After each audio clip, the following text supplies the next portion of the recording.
এমনিতেই আমি প্রতিদিনই দেরি করে ঘুম থেকে উঠি, কিন্তু তারপরেও যেদিন ঘুম থেকে উঠতে তার থেকেও বেশি দেরি হয়ে যায়, সত্যি কথা সেদিনকে না তালে গোলে কিছুই করতে পারি না আমি।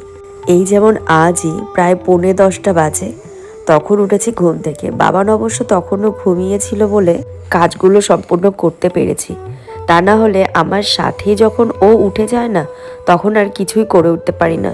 যেহেতু ও ঘুমিয়ে রয়েছে, ভাবলাম ঘুম থেকে উঠলে তাহলে একটু সুজি খাইয়ে দেবো, ওই জন্য একটু সুজিটা করে রেখেই দিয়েছি। আর যেইটুকু বেশি থাকবে ওইটা রোজই খেয়ে নেয়। আর এইদিকে করেছিলাম মুগ ডাল দিয়ে আর বড়ি দিয়ে লাউয়ের একটা ঘন্ট। যেহেতু আজ পূর্ণিমা, তার উপরে আবার বৃহস্পতিবার, সেই জন্যই শাশুড়ি মা বললেন আজ নিরামিষ সমস্ত কিছু রান্নাবান্না করতে।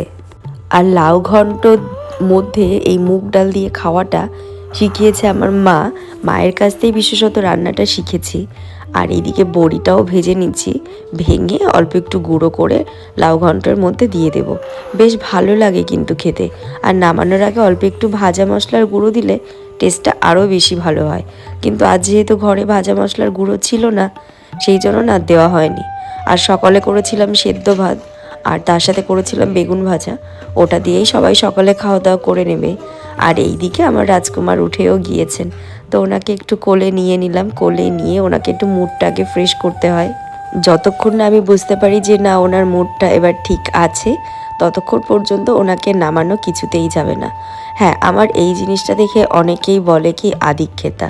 হ্যাঁ, অবশ্যই আমি আমার বাচ্চাকে নিয়ে আদিক্ষেতা করতে একটু বেশিই ভালোবাসি। আর যাদের এই আদিক্ষেতা ভালো লাগবে না, তারা প্লিজ এটা অ্যাভয়েড করে চলো। ওইদিকে তো আমাদের রান্নাবান্না সম্পূর্ণ হয়ে গিয়েছে। বাবানের জন্য করেছিলাম খিচুড়ি, ওটাই একটু হালকা করে গরম করে দিয়ে দিলাম। এটা দিয়ে আজ দুজনার হয়ে যাবে।